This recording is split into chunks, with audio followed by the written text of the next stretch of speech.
Kumaranellur ഒന്നാംകല്ലിൽ service സ്റ്റേഷന് സമീപം Swift കാറും സ്കൂട്ടറും കൂട്ടിയിടിച്ച് സ്കൂട്ടർ യാത്രക്കാരന് ഗുരുതര പരിക്കേറ്റു. കുമ്പളങ്ങാട് ആശാരിവീട്ടിൽ പ്രകാശൻ എന്നയാൾക്കാണ് പരിക്കേറ്റത്. ഇയാളുടെ തുടയെല്ല് പൊട്ടിയ നിലയിലാണ്. മുഖത്തും പരിക്കേറ്റിട്ടുണ്ട്. നാട്ടുകാരും ആക്ട്സ് പ്രവർത്തകരും ചേർന്ന് പ്രകാശിനെ മെഡിക്കൽ കോളേജ് ആശുപത്രിയിൽ പ്രവേശിപ്പിച്ചു. ചുരുങ്ങിയ ചെലവിൽ വീട്ടുമുറ്റത്തൊരു വിളക്ക്. വൈദ്യുതി വേണ്ട, ബാറ്ററി വേണ്ട. പൂർണ്ണമായും സോളാറിൽ പ്രവർത്തിക്കുന്ന ലൈറ്റുകൾ നിങ്ങളുടെ വീടുകളിലോ സ്ഥാപനങ്ങളിലോ എവിടെയായാലും സ്ഥാപിച്ചു കൊടുക്കുന്നു.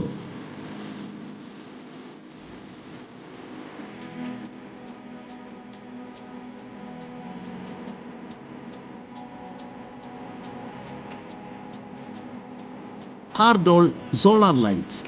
കൂടുതൽ വിവരങ്ങൾക്ക് വിളിക്കേണ്ട നമ്പർ 9447132148. കൂടുതൽ വാർത്തകൾക്ക് ഞങ്ങളുടെ ചാനൽ സബ്സ്ക്രൈബ് ചെയ്യുക.